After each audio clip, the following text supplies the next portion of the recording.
we were already doing our podcast here for this month and discussing that we have anterior knee pain, so pain that exists on the front of the knee. Maybe it's right near like the joint line, or it feels like it's kind of like a burning sensation on the actual patella tendon. But these are a lot of the techniques that we like to work through with patients. Frequently, we will find that these types of pains, especially if it's somebody that's younger, like yourself, but thinking like under the age of 50, athletic, or maybe just like a desk job type work with a lot of sedentary lifestyle, that a lot of times these knees are going to respond really well to McKenzie concepts of extension, right? So just like getting that knee straightened out. Just like that, right, Rebecca? Easy enough, absolutely. right? I think I can handle that. Yeah, so what we're going to do then is, if we found that that was the directional preference exercise with our McKenzie assessment, then it's going to be very advantageous to induce more of that movement on the table, help that patient get deeper into that movement while also working some really good trigger point reset, elongation of predictively tight overactive muscles, and just get that all functioning better and reset before we do any sort of knee adjustment. Cool. So that's all what I want to demo right now. So right. If you may, can you please lay on your back so you're face up? Absolutely. All right.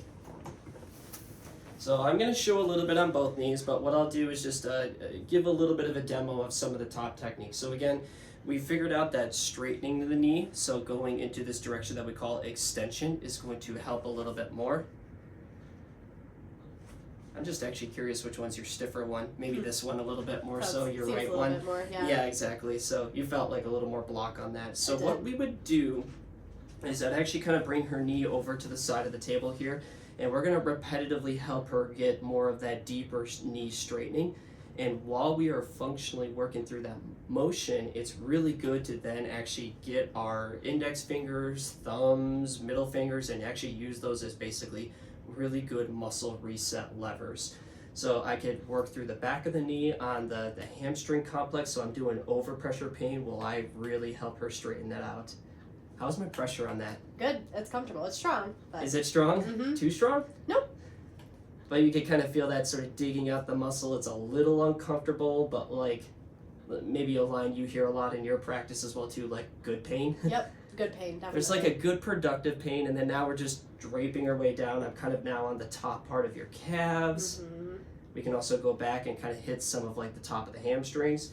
We could also use one hand to kind of, again, straighten here, and if we think that there's going to be some really hot spots up here on like the rectus femoris part of the quad, we could really kind of straighten that out, and then like really put pressure onto that. How's that one feel? Oh, it's tight. Is it tight? Yeah. Nice also to go like right above the knee. And also we find it to be really beneficial for really resetting the nerves and also improving the joint kinematic at movement and dynamics at the knee, to go right into that knee joint line. So we go like right at the bottom of that kneecap patella and just go like right in the joint line and work right into there, right? That a little intense, or is it kind of good? It actually feels nice. And what I find too is this is one of those things I do on accident. Even though I always think to myself I'm going right into the joint line and I'm trying to trigger the joint line, I am also so very close to that patella tendon that it's inadvertently doing some release on that as well too, right? But we'll never apologize for accidentally treating two things at the same time, right? Absolutely.